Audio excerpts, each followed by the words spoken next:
Hi folks. This is my second video of Beloved We Meet.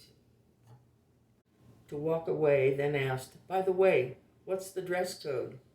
"Casual. It's a barbecue." Cliff nodded and left.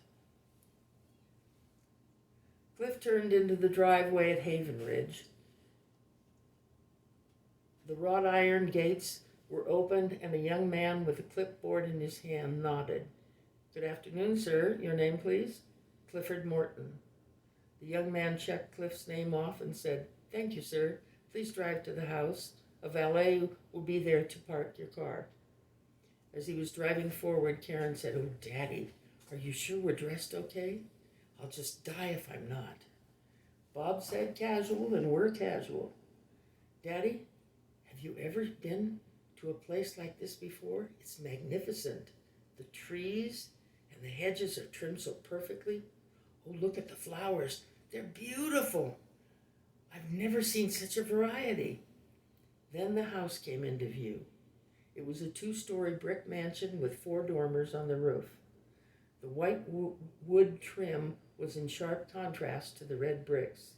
The driveway led under a white wooden structure supported by columns, allowing for protected access to the bright red front doors. Cliff was waved on and motioned to stop near the far end of the house.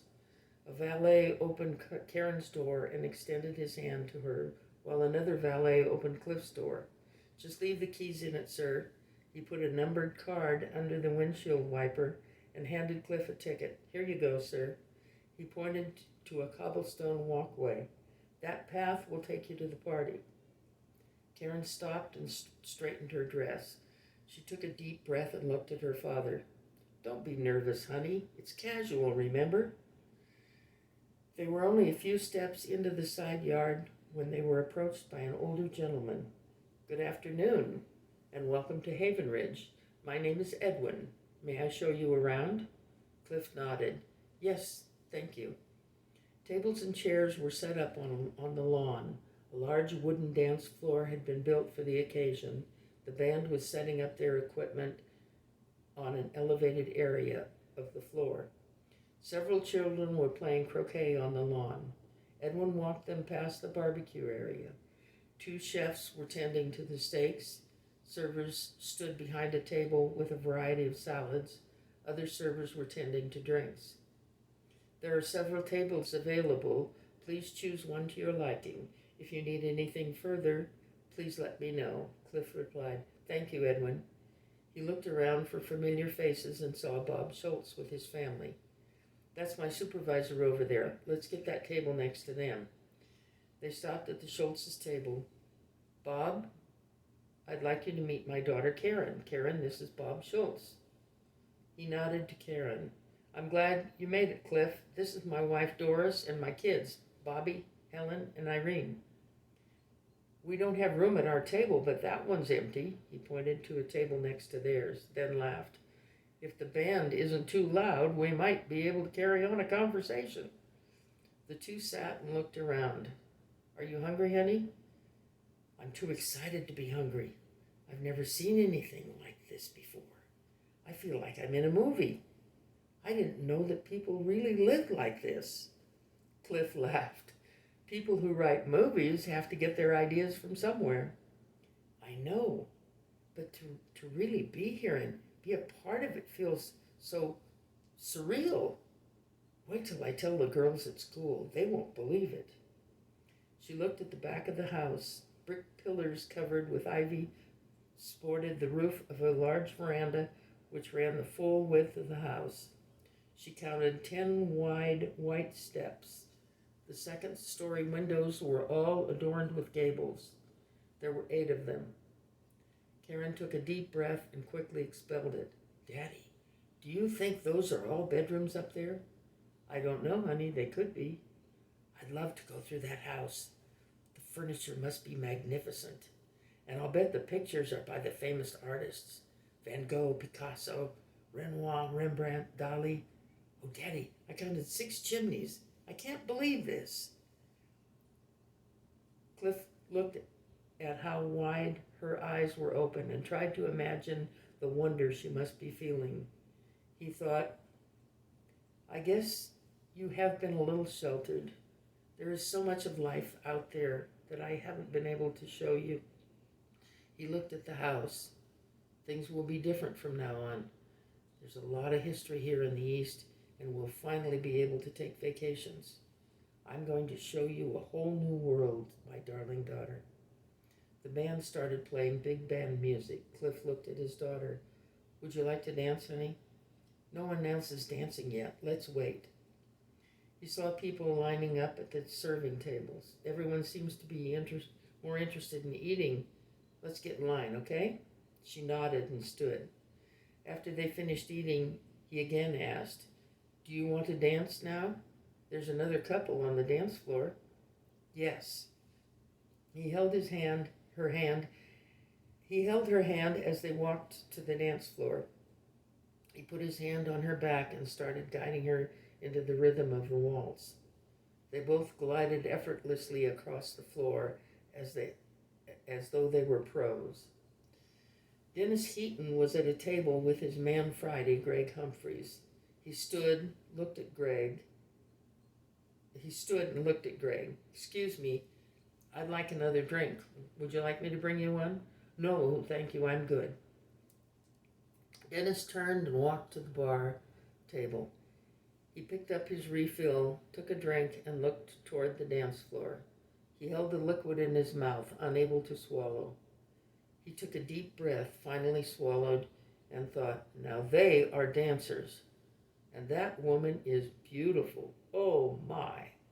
He walked back to his table and asked, Greg, who is that on the dance floor? Which ones? She's wearing a pink dress. I've never seen her before. The man she's dancing with is in the accounting department under Bob Schultz. Dennis set his drink down on the table. Excuse me, and walked to the Schultz's table. Hi, Bob. Are you enjoying yourselves? Yes, as usual, everything is perfect. You always give the greatest parties, and we're very grateful. You're welcome. You know I love to entertain, and I want to keep my team happy. Bob, I understand the man dancing with the lady in the pink dress is in your department. Bob looked toward the dance floor. Oh, yeah, that's Cliff Morton. He joined us last September. He's a CPA with loads of experience. Good tax man, too. Is that his wife with him? No, that's his daughter. He's a widower. They didn't make your Christmas party last year. This is the first time I've met her. I see. Thanks, Bob. Dennis walked back to his table, sat down, picked up his drink. He thought, daughter, that woman makes my heart pound, and she's a great dancer. He watched Cliff and Karen return to their table, raised his drink to his mouth, took another swallow, set the glass down, and stood. As he walked toward the Mortons' table, Dennis sighed and thought, good heavens, I'm nervous and excited too. That woman does something to me, something I've never felt before.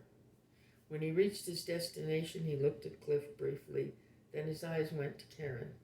Good afternoon. I'm Dennis Heaton. I understand you're new to our team.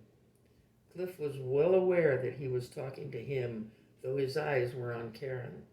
Yes, in the accounting department. I'm Cliff Morton, and this is my daughter, Karen. Karen's eyes were fixed on Dennis.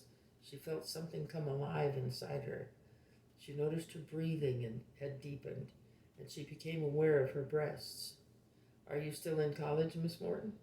She chuckled very softly when she replied, No, I'm a junior in high school. Dennis stiffened. Oh, I'm sorry. You look so much older. Cliff broke in. Karen has grown up way too fast. She had to take over the household when she was only 9 years old. My wife passed away, cancer. Dennis's eyes moved back to Cliff. I'm sorry, that must have made things very difficult for you. Yes, it took me 6 years to get the medical bills paid off, but that's all behind us now. We're here, starting a new life. Dennis pointed to an empty chair. May I sit down? Oh, please do. Have you lived here long? No, we moved here last August from Gary, Indiana. My wife and I were both CPAs, and we had our own business. She only worked part-time after Karen was born. Cliff noted, Dennis's genuine concern with his attention solely on him. He thought, why am I telling him all this? He's so easy to talk to, and he seems genuinely interested, not just polite. Did she have a lengthy illness? A year. I had to do both our jobs, and Karen took care of her. As I said, it took me working 80 hours a week for 6 years to pay off those medical bills. What made you leave Gary? Cliff smiled. A man walked into my office one day and wanted to buy the business. I thought about it and decided that we needed a fresh start somewhere. Our neighborhood was starting to deteriorate, and it was time to move. He looked at his daughter and saw a smile on her face. I knew it would be hard for Karen leaving all her friends. We talked about it and both agreed it was for the best. I saw that you had an opening in your accounting department, and here we are. That's my gain. Bob tells me you're a good tax man. Cliff answered, yes. I had a few manufacturing clients as well as local businesses.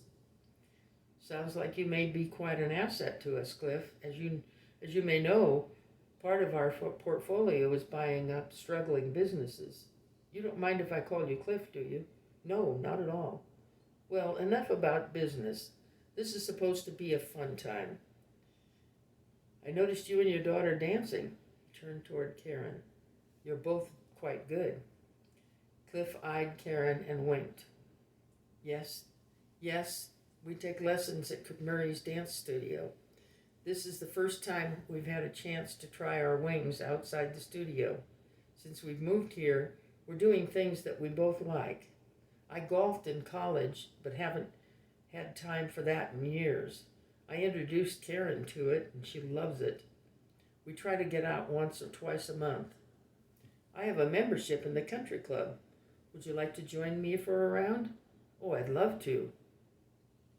Dennis smiled at Karen. I meant both of you. Cliff was surprised. Oh, do they allow women on the course? Dennis laughed. Cliff, I'm Dennis Heaton. My family built a great deal of this town. I generally get anything I want. I'll set up a tea time for us.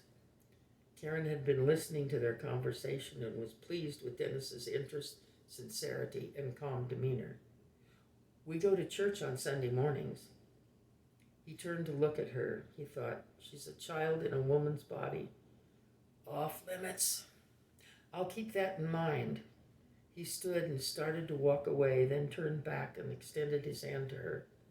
May I have the pleasure of this dance, Miss Morton? She looked at her father, who smiled and nodded. Yes. She put her hand in his and felt tingles rush through her body. She licked her lips, swallowed, and thought, oh, my knees feel weak. Will I be able to dance? I have to. I can't let anybody know what I'm feeling. When they reached the dance floor, he put his hand on her back and guided her into a foxtrot. They moved as though they were one. She thought, both of his hands are telling me what he's going to do next. He's a better dancer than our teacher at the studio. When the music stopped, he kept his hand on her back as they walked to the edge of the dance floor. Then the band started playing a cha-cha.